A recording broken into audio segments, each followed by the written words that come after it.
We're going to shift gears, and I'm going to turn this over to Mr. Huff, and I think Ms. Lopez is going to be helping us as well. I want to really take you back to statements we've made for months regarding the impact of House Bill 13 in the kindergarten through third grade class size mandates.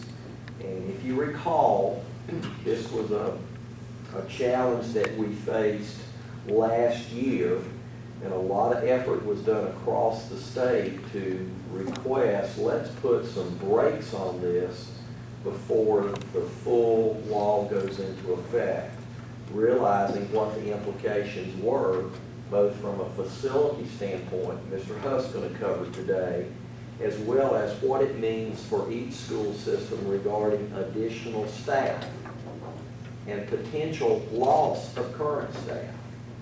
And so we were very pleased that the General Assembly opted to mitigate that law and put some in-between figures in place, maxes and averages, that basically gave us a year to transition.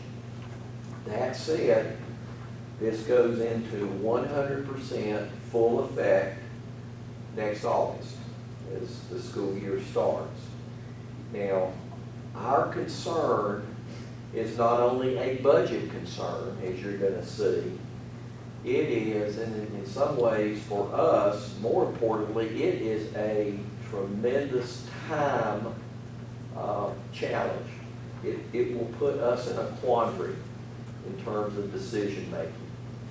And I say that in that what we understand at this point in time is that previously in the summer session, there was discussion, quite a bit of discussion that centered on the House Bill 13, and there were some verbal commitments, verbal, not written, that funding would be put in place to address the operating end of things, which is primarily staffing. Cynthia's going to talk a little bit about that.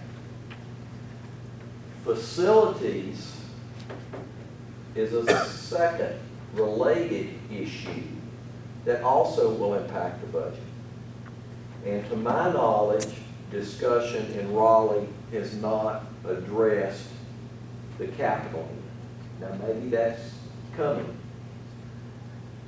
But regardless, both facilities and personnel, you're going to see the impact of this legislation. The concern is when the decision will go from verbal to in writing regarding dollar figures.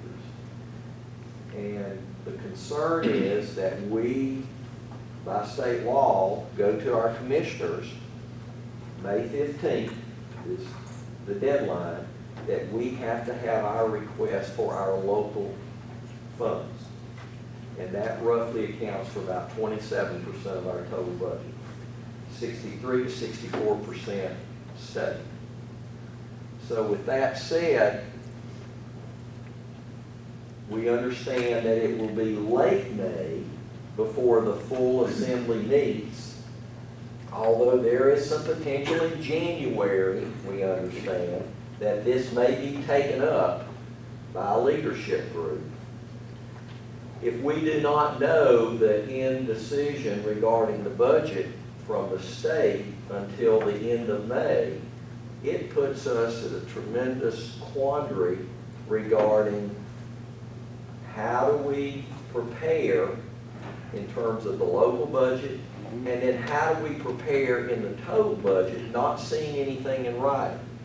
Because since 2009, 2010, and I think this has served us well, we have always entered into the budget planning phase by assuming that there will not be a single dollar coming from Raleigh to address legislation. And that's how we're addressing this situation. So even though we're not going to be discussing budget per se from the personnel end, I will tell you that we have already begun the strategies and the options that we feel we need to have in place to address the operating end. We're going to be discussing a bit from the capital end for facilities, but it becomes, again, a timeline issue. And I think you're going to see that very clearly in the presentation today. But do understand that behind the scenes, we have already begun in terms of budgetary planning with several different options. Again, our hope is that it will be addressed at the state level sooner than later. So with that, Joe, we'll turn that over to you and let's talk about facilities. I think you set us up pretty good, Dr. Baldwin, so we'll, it's teachers and classrooms. We'll talk to teachers first. Okay, to kind of set the stage for what we're going to be talking about, forever in our kindergarten through third grade classrooms, we've had an average class size of 21 with a max of 24. And forever, and I say forever, as long as I've been doing this job, which has been about, I don't even want to say it at this point, it's been a long time. Every year when we saw that we easily met the 21 average, but when we went over 24, we made changes. We added teachers, we added combination classrooms, and we only concentrated on the core academic classrooms. We did not worry about art, music, PE. You know, we could have more than 24 in a PE classroom, and we didn't worry about it. And so House Bill 13 came along last year, and as Dr. Baldwin said, they gave us a reprieve. This actually started with the budget bill in 2016 that said, we give you more positions. We allot your positions based on a lower number than 21. And we want you to meet that as your average. So that created our problem. Then we got the reprieve, which was in House Bill 13. So for this year, this current year, we had to lower our class size by one student, K through 3, for our county-wide average, system-wide average, with a maximum of 23. So we did add 7 to 8 teachers from last year to this year, just for the elementary schools in order to meet this requirement. The thing that's really kind of thrown off, I would dare to say the whole study, has been that it has been decided that the law says that this includes enhancement classes, which we've never measured, we've never looked at. So we also had to look at, are we sending, you know, more than just a single classroom to the art teacher or to the music teacher in order to free up teachers to have some planning time. So for this year, not only do we meet these requirements, not only are we required to meet these requirements for those enhancement classrooms, also we are submitting 2 reports. The first report was submitted via Power School on October 31st, and then there will be a second report at the end of February. That is new. We have not had to have these types of reports submitted about our class size. And the other part that is new is that the superintendent has to sign an affidavit saying that every classroom meets these requirements and that we're not out of compliance anywhere. And that's, you know, in a large system, that is, it's a little bit concerning. So, but we think we've done this. We think that we did this by October 31st.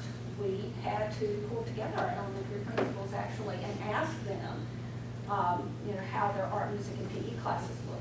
We can trust in Power School that we knew what the regular academic classes look like, but we weren't sure about the other. So we feel like we're okay. So then, let's move forward to next year. Next year, quite a difference. We have our system-wide average, much lower, and then for each grade level, you can go in an individual class no more than 3 higher than your system-wide average. So right now, in order to help Joe and his team look at the facilities, we looked at what our current numbers are and how many more teachers we would need. And we are projecting 33 to 35 more teachers. That is preliminary because we don't have our official budgeting information yet for next year. There are other pieces of information also that we need, like the special education count, to know exactly how many special ed kids, because that impacts our regular teacher allotment. So we won't have a really hard number or a really firm number until after the new year. But right now, we're looking at 33 to 35, and some schools looking at 5 or more teachers. So. And one thing I might add on that, Cynthia says 33 to 35, but understand, kindergarten through third grade, we're talking about, I'll use the term core class, core teachers. That doesn't include the additional number of enhancement teachers that we will need to add in order to even stay equitable with the services we provide right now in art, music, and physical education. There's another staffing piece to this that we also need to address, and that is currently what we do with our instructional system. In a number of ways, we're going to need to address this. But currently, we provide one instructional assistant or teacher assistant for every kindergarten class and for every first grade class. At grades 2 and 3, we've had to continue to reduce those. Right, it used to be 1 for every 2 classrooms. It is currently 1 FTE, 1 full-time position for every 4 second and third grade classrooms. So as those 33 to 35 positions or classrooms increase, we're also going to have to consider, the assistant support and the support as a total. So when you hear that number 35, I don't want to equate this to bad news, good news, but I'll say challenging news is 35. So if you think about that, does that mean we need 35 classrooms? That's the good news. We don't need that. Every year, we ask our principals to go through an assessment for the following year. What are your needs, just as was described? So we did a little bit earlier this year, and so the number actually, as far as outside their capabilities to, have those extra teachers, have the space, 4 schools basically said we need some adjustments made to our existing space. Now that could be large areas that maybe have a common use that we're converting to a partition wall and we can get 2 classrooms out of it. Or just enhancing a classroom that hasn't been in a classroom type setup, but we've got to outfit it for a classroom. And in some cases where we don't have those options, we've got to look at modulars. So that's what I'm going to do for you. So here are the 4 schools that we're going to talk about today. I like to call this slide the bottom line up front. I've got about 8 slides. I'm going to break it down by schools, but the bottom line up front is we've got to do this and it's going to cost. What does that cost? So if you look, and the reason why you have this broken down with these 3 costs up here, is there is an average cost that we look at. I know Mr. Fearley talks all the time, when you get into construction, construction is big right now, and prices are going up. So you got to kind of figure out what are the unknowns. That cost could go up, so you have a high cost. And then you look at it from the standpoint of, with what is most desirable, are there ways and areas that we can back it down to achieve a lower cost? Now, in the notes on the very right-hand side are the comments for those low costs. And if you went down real quick, I'm going to kind of put this into 2 categories. The first 2 schools basically do not need modulars or preferred modulars to meet the requirements. The last 2 do. As you look at this, and let me stay on average and high and low cost, because I'll get you to look at that and you'll see the difference that the modulars make. If you look at those costs across the top for Fairview, the modulars, those numbers are fairly tight. If you do it for Glen Arden, same thing, those numbers are fairly tight. Look at the difference, average high and low cost by the time you get to testings. Why? That one's going to have a modular consideration. Whitverville, same thing. The 5% contingency here again addresses those unknowns. You always throw that in when you're considering projects. And then of course the total at the bottom. So after explaining that coming over here, and it's reflected in the notes, really the backing down of the costs for these 2, because there's no modular involvement, is basically reutilizing furniture, things of that nature. If you're backing down with the low cost of that, then you have to just basically decide what is that ultimate product going to look like for the students.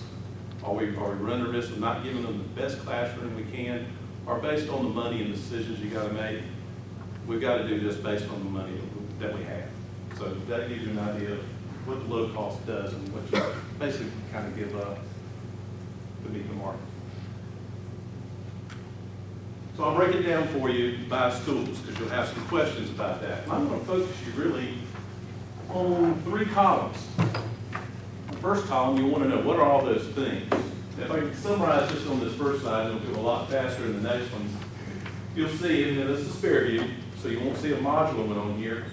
You'll see things like basic construction. You got to redo fire alarm systems if you divide a room. You got to change out whiteboards, pull wire, HVAC systems, all things that are basic construction. You'll see that as you run your eyes down through here. Technology concerns. The next column I'll say is look at the funding. I go back to that modular. You're going to see that the dollar amounts under $50,000 because that modular is not there. And then as you come over, and this is probably the most important column as we address this, Dr. Holland talked about time from where we are until school starts next year. Look at it in phases and what has to happen at certain times. So you're going to see basically 3 dates. You're going to see December, you're going to see April, and you're going to see June. I will tell you largely the December one, as you look through, you won't see a modular one, but down here, one of the things that has to happen, I think, is a lot of the technology and things of that nature. That and the modulars are really the December concerns. When you really look at the April concerns, a lot of that's the furniture. We learned that a long time ago that when you order that furniture, there's a delay to getting that stuff ordered. You can't just order that in May and June and it'll be here by the end of the summer. Most of the rest of the stuff that's June are those basic construction type items. But as soon as school's out, you can get going on it. So that basically is the reason why you see 3 months as far as construction management and ordering and those type of things.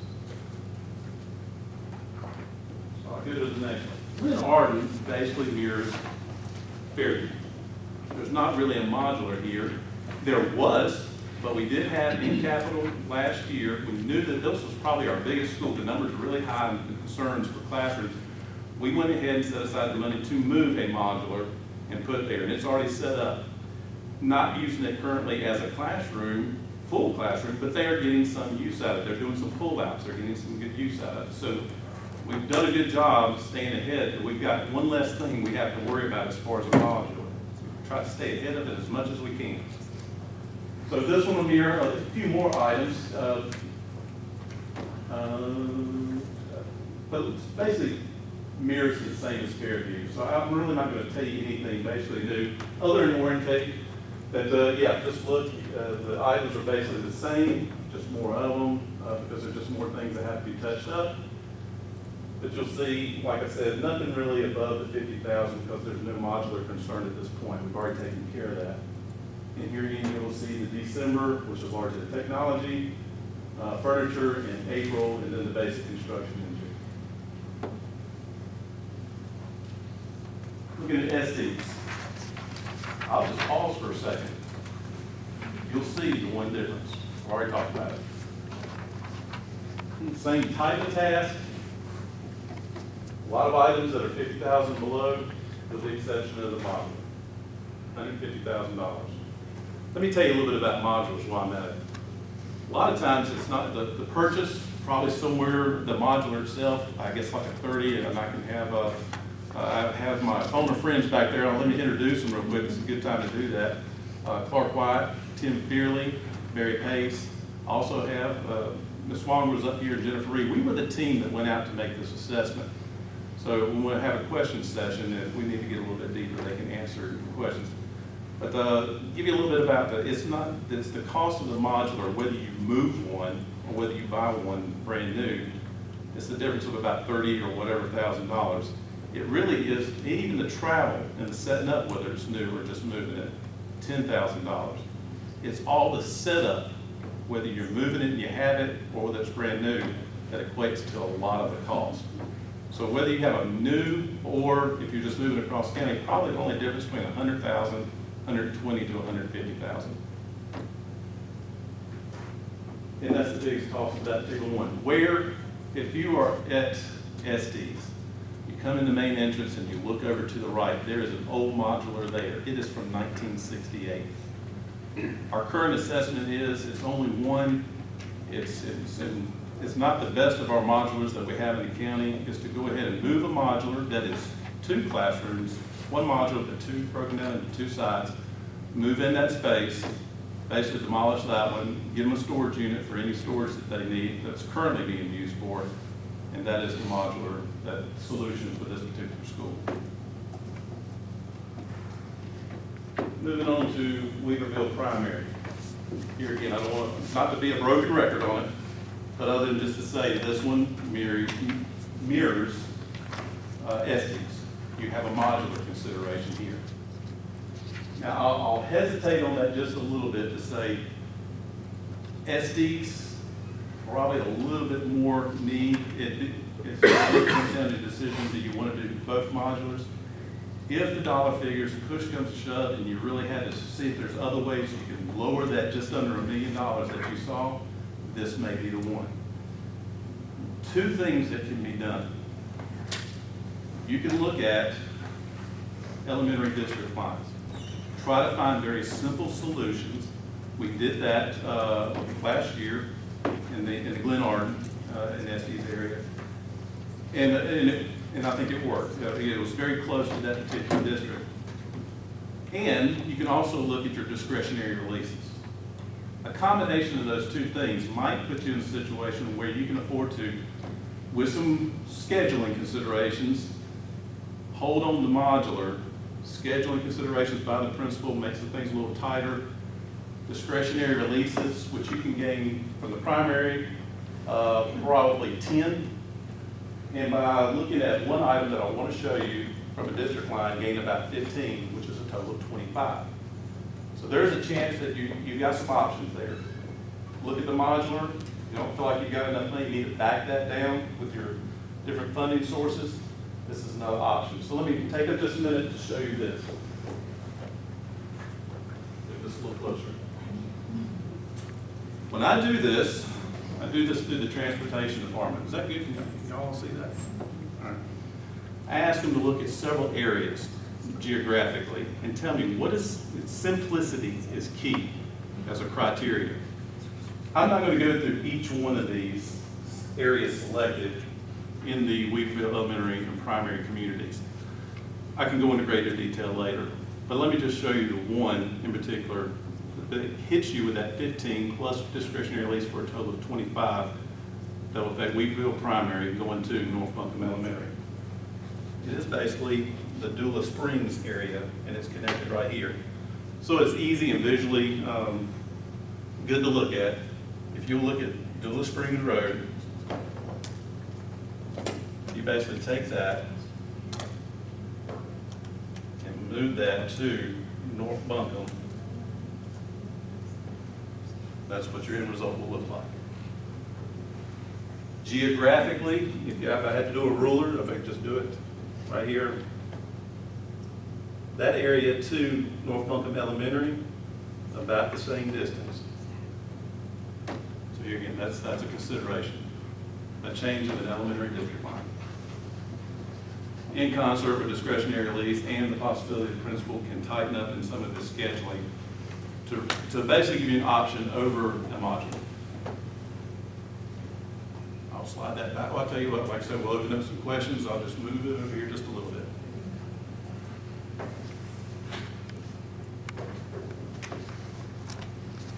So I told you the bottom line up front on the first slide. How much is it going to cost us? Kind of told you how we're breaking it down by month. So what are the available funds? That's the slide right here. Currently, some of the available funds that we have, looking up here at this top number, in capital outlay, we set aside basically $100,361. We did that at first, and in that capital budget, we said that might be a little low. We added another 100,000. So $200,361 towards this K-3 classroom size reduction for facilities. What have we done with that money so far? You already know, I already told you. Moving the modular to Glen Arden. Glen Arden, correct. And all those things, that's just one item at $123,000. Pretty much what I told you it takes to do that, even internally in a move versus buying a new one. A lot of the other smaller numbers are things that you had to do to it to outfit it to get it up and running.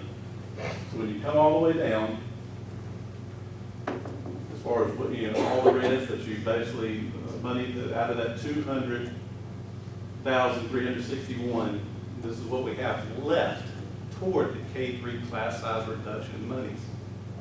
Now, down here, we still have capital outlay contingency for all items throughout the county, and I really stress that. I really don't want to tap into that too much, but we can. So additional monies in capital contingency, capital outlay, 232 is where we're at. Add the 46,000 that we still have for K-3 that we pulled out specifically for that. That's currently what we have in capital contingency. What are the other options? Capital commission, to weigh that one out, pros and cons. Lottery, you can look at lottery money. Any one of those three, any combination is something that you can consider. Joe, we probably want to go ahead and take lottery. We just got word from Ms. Frisbee. We got direct word from our contact regarding the lottery down in Raleigh. And the use of lottery funds for anything related to the modular or mobile unit is not a money shot. Capital O was his response. Yeah, it's similar. So lottery essentially comes off the table, which leaves us, as Mr. Huff said, with the Article 39, which is now in the hands of the Capital Commission for those decisions, and what we currently use on an annual basis, which is their 4042 sales tax funds for capital needs. And that's for across the district. So just to emphasize what Mr. Huff said, the contingency you're looking at there, that 232,000 specifically, is what is currently in contingency for any emergency throughout the remainder of this school year. Not that it can't be accessed, it can, but if we directly take from there, we have to realize that we need an additional strategy in place to handle any type of emergency, especially if it was a roofing emergency, which tends to be our highest category of funding. Sorry, Joe. Hot off the press. Hot off the press. Outside this, I'll go to basically a summary slide at the end, and I think the key to this slide by terminology is timeline. You know, with what we have on our plate, what time do we have to react, and even don't necessarily have to react to it all at once. So that's the reason why we have it broken down to deal with it the best we can. And I'll go back and talk about those dates again, just real quick in summary. Obviously, modular, decentral, we got to address that. Can that be knocked down any by some things that we can do if we can build primary? 347 down to maybe more like a 200,000. With those things, push that to next year, deal with the SD1 mainly, or really need it. You got to deal with it all. The April date, remember that furniture. What we've learned from the past. Anything, if the furniture that we can gather up really just doesn't meet the mark, and we really need the average cost versus the low cost, we need to order that furniture, or partial. The June, that's all your basic construction once school's out. All the things that you got to do, just basic construction manual. The numbers basically still stay the same, and that is average cost, just under $1 million. I guess it's just appropriate this time to go ahead and open up questions. Yeah, and I would say I'm going to take everything back to the timeline scenario, because I think we talked about the timeline and the critical timeline we have for personnel in making those decisions. And we've lived this, guys, over and over since 2009, 2010. We now have equally just as big a timeline issue regarding decisions with facilities. Okay? And we had an opportunity, Mr. Bryant couldn't make it today, so He came in and we were able to present this information, and he brought up some very good points. And one of those ties directly into the timeline. We are cautiously optimistic about the timelines that Mr. Huff just put up there. But is that reality? Because let's consider what's facing this state and all 115 school systems. Can you imagine if there is no additional, even with additional funding, if this goes into effect next year, what's going to be the impact of all of the school systems across the state, and the majority of them in the same situation we are, having to look at the purchase of modulars? And if you're purchasing them new versus modulars you have available somewhere on your system, it's going to be a tremendous reality check. And as Mr. Bryant tossed on the table that we didn't think about, is let's consider what's just happened in Texas, let's consider what's happened in Puerto Rico, and imagine the needs and all of a sudden the importance of modular units outside of North Carolina. So from a timeline perspective, if you ordered a brand new modular today, what is the guarantee that you would have it here? Number one, that you could order it, it's available, and number two, that it would be on your campus with permits, with all the connections that tie into that $150,000 and ready for your classroom. So the time issue is just as critical as the dollar issue. And here again, got the leadership team that's gone through this here. If any of your questions are beyond what I can answer, they can certainly answer with a greater efficiency than me. And I'm going to back away, I promise, but we are making, to a degree, we're making recommendations to you today. And the reason that you see the recommendation on the modulars coming from existing modulars on our campus is a lot tied into not only budget, but the timeline and control. And we posed the question to Mr. White. I'm going to pose it again to you, because we're showing taking modulars that currently exist that are not brand new modulars, they've been used modulars, and transporting them to STs and to potentially Weaverville Primary.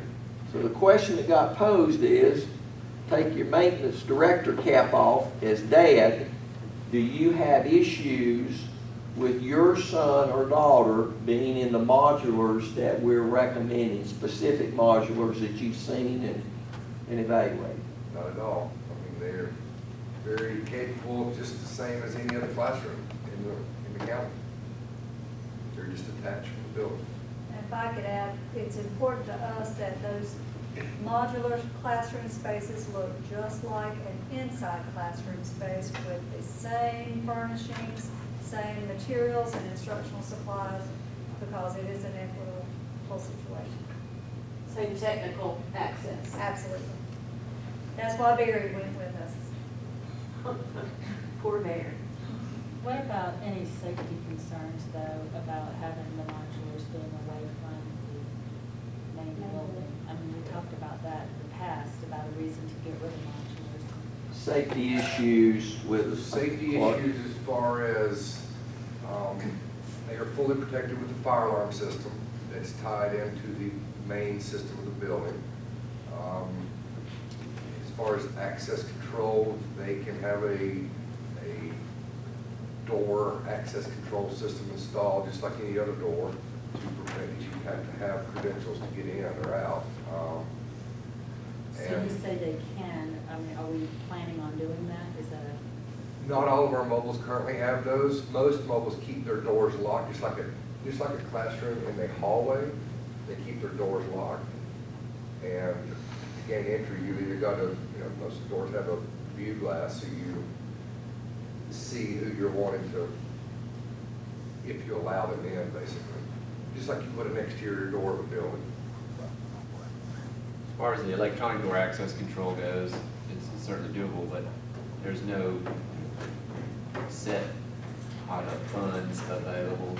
That's why I do noticed that hope it's that we'll have some support from law enforcement there in trying to seek grants and things, but, so we might do one more school this year, which would put us at 2, just kind of a school that's done.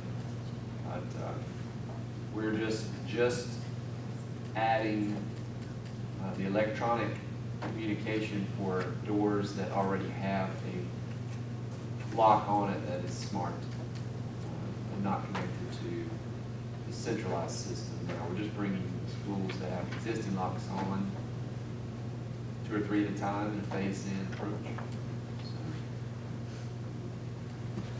ADA accessible, everything, awnings for outside, doors for going in the building, all those Nice things. neat. Did want to throw one thing I failed to mention.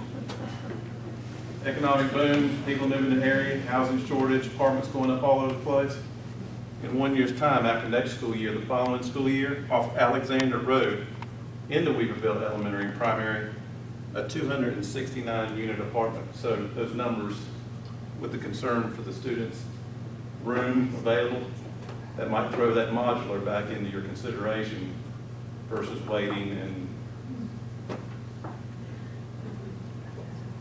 Are there any other schools which could be possibly impacted the same way that North Buckham District could be? Are there any?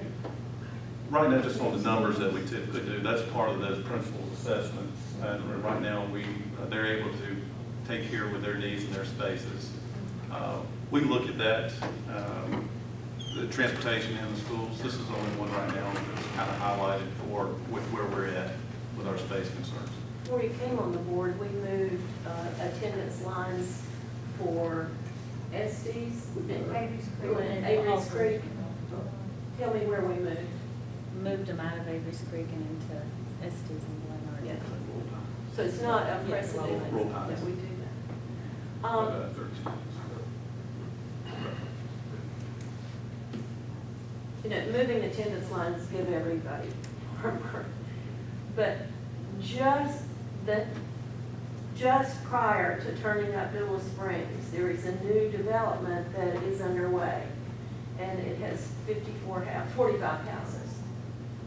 And the Hensley Farm, which is 29 acres above me, just sold. So if I hesitate to say this, but if we're going to move an attendance line, maybe we need to look at the exact line that we're going to do because of the influx that's potentially here. The 45 houses are under construction. That's not a pie in the sky.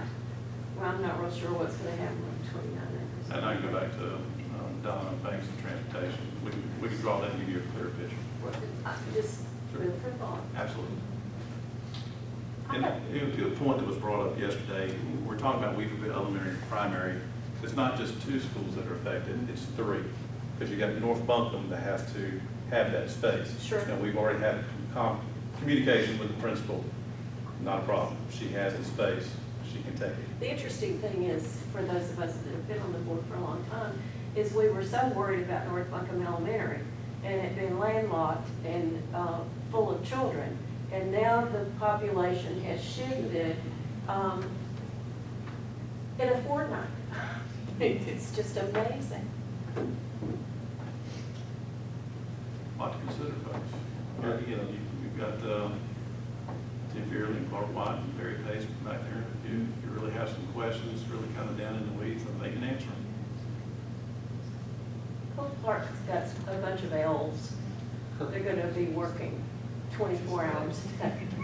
So one observation that I would like to make is simply the districts that have intermediate school, by virtue of moving the 5th grade into the intermediate school, we're not really seeing this having as much impact because you vacated area in existing elementary schools to do that. And going back to what you just said, Buncombe County's growing. Then, you know, the long-range vision may be something more along the lines of making sure that we have parity across the entire system.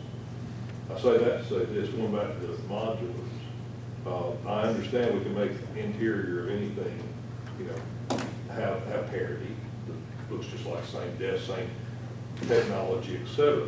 The one thing about safety of the modular units that I'm concerned about, and we're seeing more of this, and that is, let's say severe weather, i.e. spawn off tornadoes, that kind of thing. And just in North Carolina this year, we had one hit the ground, and I think it stayed on the ground for 10 miles, and it pretty much destroyed everything.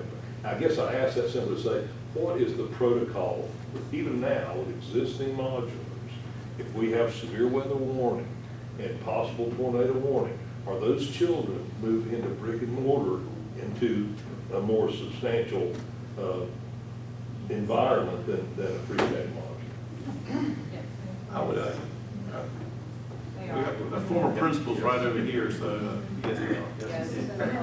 So immediately, if there was a tornado watch announced, our procedure at Purity was always to move any children from modulars into the brick and mortar building of the school.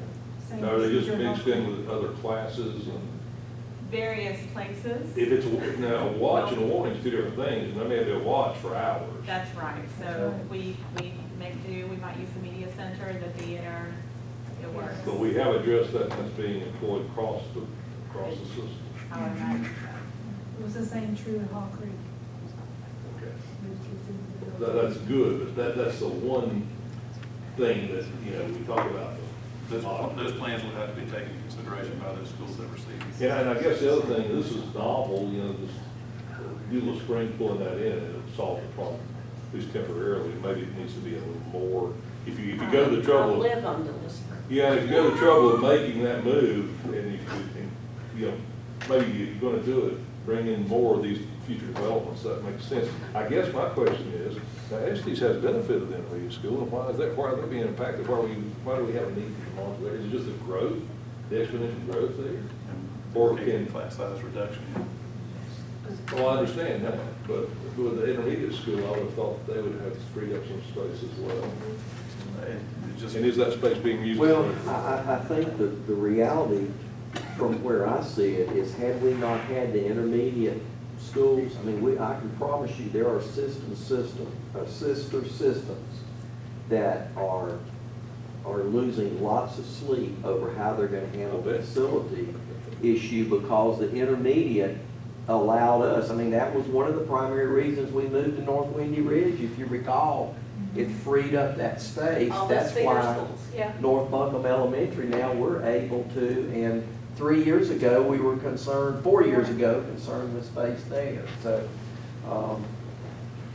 but the south end, and Mr. Fearley does a good job every year. I mean, he checks on the planning board, and the number of apartments out on the south end, Tim, what are we talking about? Is it 5, 6 apartment complexes that have just within the last? Huge apartment complexes going up and in the planning stages, and there's been a lot of growth. So it's a whack-a-mole. and I agree, I think we've done good over the last couple of years with dealing with it as it's come with the intermediate, so that we're not in a more serious situation and considerations now. And just, I went ahead with just making this record. This is just one course of action. You're kind of alluded to an even greater number. That's what these are, but in the essence of time, just wanted to point out probably. Did you have the same exercise though with SDs? Is there a solution We did. similar to this? Oh, we did. There is a solution. For when we did it previously? Well, I'm talking about, we're faced with this problem now. Is there a solution to move the line to accommodate No, not right that now. without bringing in a modular? No, not in the option, like for Weaverville, probably not yet. I mean, that is something, if you want us to consider, we can go and look at. Well, can I just add to that? You have Estes and Glen Arden are your problems, and Avery's Creek is right behind it. So where do you adjust that line? And the river in between. Yeah, So you're kind of out of options down there. Yeah, and maybe that's the case.